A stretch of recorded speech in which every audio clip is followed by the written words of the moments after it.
இன்றைக்கி வந்து நம்ம சாக்லேட் கனாஷ்க்கு நான் எடுத்துருக்கிற பொருள் வந்து ரெண்டே பொருள் தான். ஒன்று வந்து சாக்லேட், இன்னொன்று வந்து அமுல் ஃப்ரெஷ் க்ரீம். ஓகேங்களா?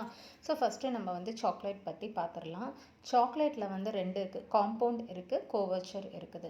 சரி, காம்பவுண்டு சாக்லேட்டுக்கும் கோவர்ச்சர் சாக்லேட்டுக்கும் என்ன டிஃப்ரென்ஸ்னால், காம்பவுண்டு வந்து வெஜிடபிள் ஃபேட்டில் வந்தது, கோவர்ச்சர் வந்து கொக்கோ பட்டரில் பண்ணது. ஓகேங்களா? பட் கனாஷ்க்கு வந்து நம்ம இந்த ஒரிஜினல் சாக்லேட்னு சொல்லுவாங்க, கோர்வெச்சர் சாக்லேட்னு சொல்லுவாங்க. இதில் பண்ணும்போது உங்களுக்கு வந்து டேஸ்ட் நல்லாயிருக்கும். கொஞ்சம் அதாவது டேஸ்ட் ரொம்ப டெலிஷியஸாக இருக்கும். அதுக்கப்புறம் ஷைனஸ் இருக்கும், ரிச்னஸ் இருக்கும். ரீசன் அதில் பட்டர் இருக்குது. நார்மலாகவே பட்டர் இந்த மில்க் ஃபேட்லாம் போடும்போது நம்ம இந்த மாதிரி கனாஷ் மில்க்லாம் கொஞ்சம் வந்து நல்லா ஒரு ஷைன் இருக்கும், ஒரு அந்த ஒரு ரிச்னஸை கொடுக்கும். அதுக்காக தான் கோவர்ச்சர் சாக்லேட் யூஸ் பண்ணுறது. இன்கேஸ் நீங்கள் வந்து கோவர்ச்சர் சாக்லேட் யூஸ் பண்ணலனாலும் காம்பவுண்ட்லேயும் யூஸ் பண்ணலாம். ஸோ இதுதான் வந்து காம்பவுண்டு சாக்லேட். என்கிட்ட இப்போ டார்க் இல்லாததுனால நான் உங்களுக்கு காட்டுறதுக்காக இதை எடுத்திருக்கேன். இது மோர்டி கம்பெனியோடைய காம்பவுண்டு சாக்லேட். இந்த மாதிரி காம்பவுண்ட் அப்படின்னு எழுதியிருக்கோம். ஓகேங்களா? ஸோ இப்போ வேன் பார்த்தீங்கன்னா வந்து இது 1 kg வந்து 500 rupees கிட்ட வருது. பட் மோர்டி இது வந்து 500 கிராம் பேக்கெட்டே உங்களுக்கு கிடைக்கும். அது வந்து 185 rupees சம்திங் வருது. இந்த இடத்துல காம்பவுண்ட் எழுதியிருக்கு இல்லையா, அந்த இடத்துல சாக்லேட் எழுதியிருக்கோம். ஓகேங்களா?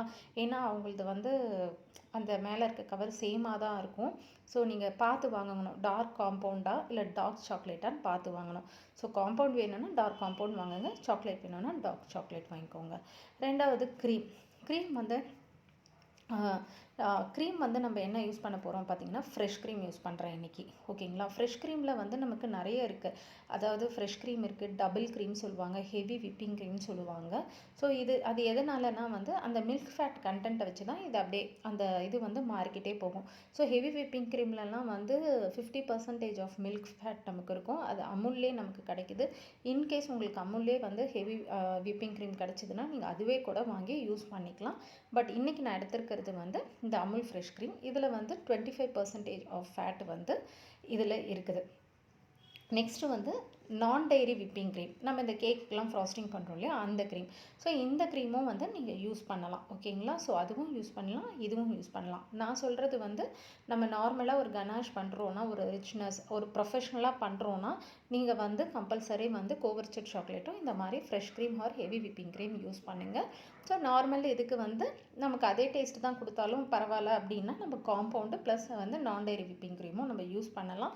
இல்லை காம்பவுண்ட் ப்ளஸ் இந்த மாதிரி ஃப்ரெஷ் க்ரீமும் யூஸ் பண்ணலாம், தப்பு கிடையாது. ஓகேங்களா? பட் ப்ரொஃபஷ்னலாக பார்த்தீங்கன்னா நம்ம கோவர்ச்சர் சாக்லேட்டும் ஃப்ரெஷ் க்ரீம் தான் யூஸ் பண்ணணும். Fresh cream or heavy whipping cream நம்ம யூஸ் பண்ணிக்கலாம்.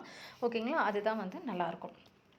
ஸோ நான் இப்போ வந்து எடுத்துக்கிறது வந்து கோவர்ச்சர் சாக்லேட்டும் ஃப்ரெஷ் க்ரீமும் தான் நான் வந்து இந்த இதுக்கு வந்து இந்த சாக்லேட் கனாஷுக்கு எடுத்துருக்கிறேன்.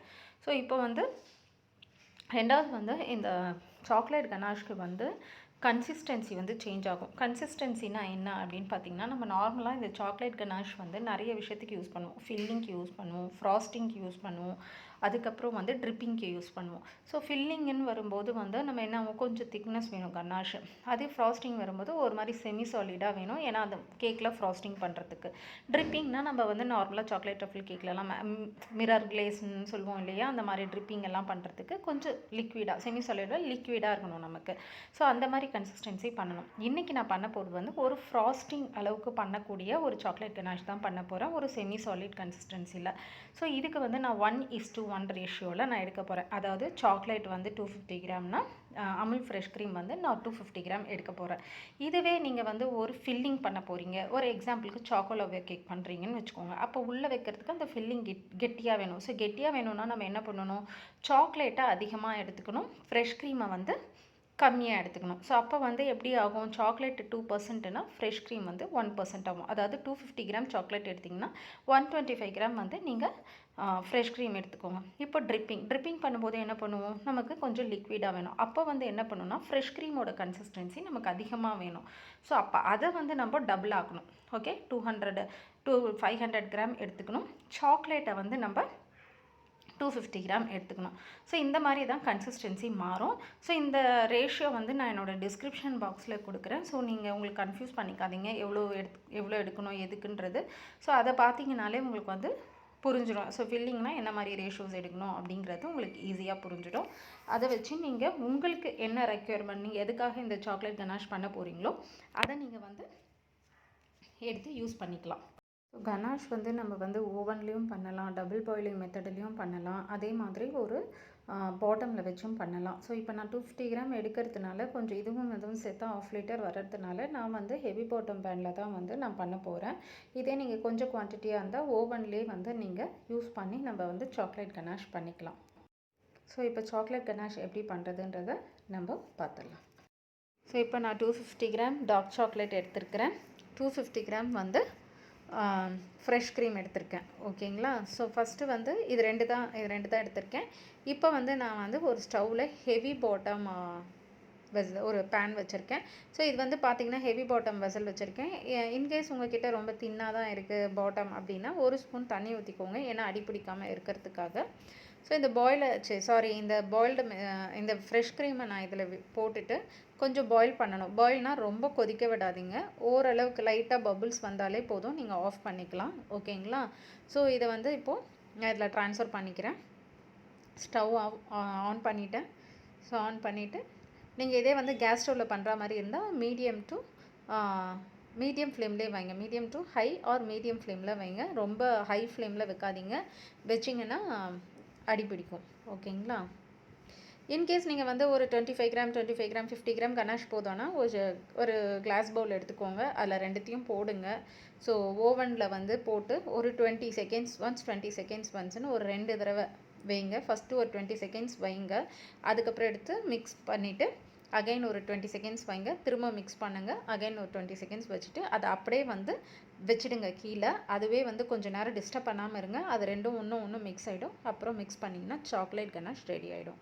ஓகே. இப்போ வந்து இதை நான் பாயில் பண்ணுறேன். ஸோ கொஞ்சம் இது வந்து பபிள்ஸ் வந்தால் போதும். நான் சொன்ன மாதிரி ரொம்ப நம்ம வந்து கொதிக்க வேண்டாம். ஸோ இப்போ பார்த்தீங்கன்னா கொதிச்சிடுச்சு, லைட்டாக பபிள்ஸ் வந்துடுச்சு. ஸோ இந்த கண்டிஷன்லேயே நான் வந்து ஸ்டவ் ஆஃப் பண்ணிட்டேன். ஸோ இப்போ வந்து நான் இந்த சாக்லேட் பீசஸை இதில் ஆட் பண்ணுறேன். எப்போவுமே சாக்லேட் வந்து குட்டி குட்டியாக கட் பண்ணி போடுங்க, உங்களுக்கு ஈஸியாக இருக்கும். பிகினர்ஸ்ன்றதுனால உங்களுக்கு ஈஸியாக இருக்கும். நீங்கள் இந்த மாதிரி பெருசாக போட்டிங்கன்னா இது அவ்வளோ சீக்கிரம் வந்து டக்குன்னு மெல்ட் ஆகாது, நம்ம மிக்ஸ் பண்ண ஆகிடும், ஏன்னா அது ஹீட் இருக்கிறதுனால. பட் நீங்கள் பயந்துருவீங்க, ஐயோ சரியாக வரலையோ அப்படின்னு சொல்லிட்டுன்னு. அந்த மாதிரி பண்ணாதீங்க. ஸோ அப்படியே நல்லா கொஞ்சோண்டு நீங்கள் குட்டி குட்டியாக கட் பண்ணியே வந்து நீங்கள் போட்டுருங்க. ஓகேங்களா. இப்போ இதை நான் வந்து 5 to 10 மினிட்ஸ் எதுவுமே பண்ண மாட்டேன், அப்படியே வச்சுடுவேன். ஓகேங்களா. எந்த டிஸ்டர்பும் நான் பண்ண மாட்டேன். ஸோ அது 5 to 10 மினிட்ஸ் கழிச்சு பார்க்கலாம். ஓகே.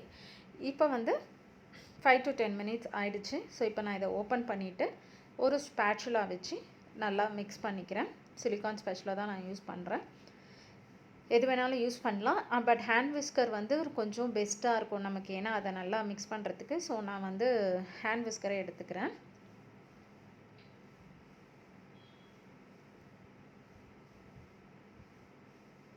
இப்போ ஹேண்ட் விஸ்கர் எடுத்துட்டேன். இதில் வந்து பார்த்திங்கன்னா பொறுமையாக தான் பண்ணணும், ரொம்ப விகரஸாக ஸ்பீடாக அடிக்காதீங்க. இந்த எக்கெல்லாம் பீட் பண்ணுற மாதிரி ரொம்ப ஸ்பீடாக பீட் பண்ணாதீங்க. அப்படி பீட் பண்ணிங்கன்னா என்ன ஆகும்னா அந்த இது சாக்லேட்டில் இருக்க பட்டர் செப்பரேட் ஆகிடும். ஏன்னா அது ஹீட்டெல்லாம் நல்லா ஹீட்டாக இருக்குது இல்லையா, மெல்ட் ஆகிற சமயத்தில் ரொம்ப விகரஸாக நம்ம பண்ணோன்னா அந்த சாக்லேட்டில் இருக்க பட்டர் வந்து கம்பல்சரி செப்பரேட் ஆகிடும். ஒரு மாதிரி சாக்லேட் கனாஷ் வந்து திட்டாக தெரியும் உங்களுக்கு. ஓகேங்களா.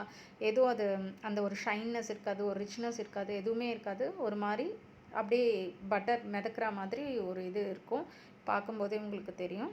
ஸோ இப்படி தான் ஸ்லோவாக பண்ணணும். ஓகேங்களா. நான் பெரிய பெரிய பீஸ் போட்டதுனால இது எனக்கு டைம் எடுக்குது. இதே நான் குட்டி குட்டியாக போட்டிருந்தேன்னா இன்னும் சீக்கிரம் வந்து அது நல்லா மெல்ட் ஆகிட்ருக்கும், உடனே மெல்ட் ஆகிடும். 5 மினிட்ஸ் போதும். நான் ஆனால் 10 மினிட்ஸ் விட்டேன், பிகாஸ் நான் பெரிய இது போட்டதுனால எனக்கு டைம் இல்லை கட் பண்ணுறதுக்குன்னு நான் அப்படியே பெருசாக போட்டேன். ரெண்டாவது நான் வெளியில் தான் வச்சுருந்தேன். ஸோ அதை ஆல்ரெடியே வந்து கொஞ்சம் லைட்டாக மெல்ட்டிங் இதில் தான் இருந்துச்சு கன்சிஸ்டன்சியில், அதனால் நான் அப்படியே அதை போட்டுட்டேன். ஸோ எப்போவுமே இந்த மாதிரி கனாஷை நல்லா பண்ணிக்கோங்க. பண்ணி முடித்த உடனே ஃபில்டர் வச்சுக்கோங்க. ஃபில்டரில் வந்து அதை ஃபில்டர் பண்ணணும். ஓகேங்களா. நம்ம என்ன தான் குட்டி குட்டியாக நீங்கள் வந்து போட்டு மெல்ட் பண்ணால் கூட லைட்டாக குட்டி குட்டி லம்ஸ் இருக்கிற மாதிரி ஒரு ஃபீல் ஆகும். ஸோ நம்ம அதை வந்து ஃபில்டர் பண்ணி எடுத்துட்டோன்னா அதில் எந்த லம்ஸும் தெரியாது, ஒரு மாதிரி ஸ்மூத் டெக்ஸ்சராக இருக்கும், பார்க்கவே வந்து கனாஷ் வந்து ரொம்ப நல்லாயிருக்கும். ஸோ நான் இதை மிக்ஸ் பண்ணுறேன். ஓகே. இப்போ நான் இதை ட்ரான்ஸ்ஃபர் பண்ணிக்கிறேன். ஸோ சாக்லேட் கனாஷ் ட்ரான்ஸ்ஃபர் பண்ணிவிட்டேன், ஃபில்டர் பண்ணி நான் ட்ரான்ஸ்ஃபர் பண்ணியிருக்கேன். ஆக்சுவலாக அந்த வீடியோ எனக்கு கட் ஆகிடுச்சு. ஸோ நான் ஆக்சுவலாக இதை நான் ஃபில்டர் பண்ணியிருக்கேன். ஓகேங்களா. இங்கே பார்த்தீங்கன்னா பாருங்கள் திக்காக இருக்குது. இது வந்து ஒரு ஃப்ராஸ்டிங் கன்சிஸ்டன்சி. ஆக்சுவலாக ஃப்ராஸ்டிங்க்கும் இன்னும் திக்காக வேணும். இதை வந்து நான் வந்து ரூம் டெம்பரேச்சரில் வந்து ஒரு 2 hours வச்சுடுவேன். வச்சுட்ட உடனே எனக்கு அந்த கன்சிஸ்டன்சி வந்துடும். அதுக்கப்புறம் உங்களுக்கு பேலன்ஸ் இருக்குன்னா நீங்கள் இதை வந்து நல்லா ஏர்டைட் பண்ணி ஃப்ரிட்ஜில் வச்சுடுங்க. ஸோ இது வந்து அப் டு 2 to 3 வீக்ஸ் வந்து நம்ம யூஸ் பண்ணிக்கலாம் சாக்லேட் கனாஷை. ஸோ இதுதாங்க சாக்லேட் கனாஷ் ரெசிபி. ஸோ உங்களுக்கு எப்படி தேவையோ அந்த மாதிரி நீங்கள் வந்து சாக்லேட் கனாஷ் ரெடி பண்ணிக்கோங்க. ஸோ கன்சிஸ்டன்சி வந்து திக்காயிடுச்சு, எனக்கு கன்சிஸ்டன்சி இன்னும் கம்மியாக வேணும்னா ஃப்ரெஷ் க்ரீமை மிக்ஸ் பண்ணி ஹீட் பண்ணி அதில் போட்டு திரும்ப மிக்ஸ் பண்ணிக்கோங்க. இந்த மாதிரி கன்சிஸ்டன்சிக்கு ஏற்ற மாதிரி நம்ம மாற்றிக்கணும். ஓகேங்களா? ஸோ ரொம்ப கன்ஃபியூஸ் ஆகிக்காதீங்க. நான் ஏற்கனவே சொன்ன மாதிரி என்னோடய டிஸ்கிரிப்ஷன் லிங்க்கில் நான் உங்களுக்கு கிளியராக கொடுக்குறேன். அதை பார்த்து நீங்கள் பண்ணிக்கோங்க. ஸோ இந்த ரெசிபி உங்களுக்கு பிடிச்சிருக்கோன்னு நினைக்கிறேன். ஸோ என்னோடய சேனல் நீங்கள் சப்ஸ்கிரைப் பண்ணிக்கோங்க. நான் நிறைய பேக்கிங் அண்ட் குக்கிங் டிப்ஸ் கொடுத்துட்டே இருப்பேன். என்னோடய கிளாஸஸில் ஜாயின் பண்ண இன்ட்ரெஸ்ட் இருந்ததுன்னா, இங்கே மோர் தென் 25+ கோர்சஸ் இருக்குது. ஜாயின் பண்ண இன்ட்ரெஸ்ட் இருந்ததுன்னா நீங்கள் என்னோடய நம்பர் நான் கொடுக்குறேன் டிஸ்கிரிப்ஷனுக்குள்ள, அதுக்கு எனக்கு காண்டாக்ட் பண்ணுங்கள். ஸோ ப்ளீஸ் லைக் பண்ணுங்கள், ஷேர் பண்ணுங்கள், சப்ஸ்கிரைப் பண்ணுங்கள். மறக்காமல் பெல் நோட்டிஃபிகேஷன் பட்டனை ப்ரெஸ் பண்ணுங்கள். அப்போ தான் நான் அப்லோட் பண்ணுற வீடியோஸ் உங்களுக்கு உடனே வரும். ஸோ நான் பண்ணுற மெத்தட்லேயே நீங்கள் எல்லா ரெசிபியும் ட்ரை பண்ணுங்கள். கண்டிப்பாக வந்து 100% உங்களுக்கு ரிசல்ட் கிடைக்கும். ஓகேங்களா? ஸோ அதனால தான் நான் மோஸ்ட்லி எடிட்டிங்லாம் ரொம்ப பண்ணாமல் உங்களுக்கு கிளியராக நான் கொடுக்குறேன். So thank you guys. I hope இது உங்களுக்கு ரொம்ப யூஸ்ஃபுல்லாக இருக்கணும். தேங்க்யூ.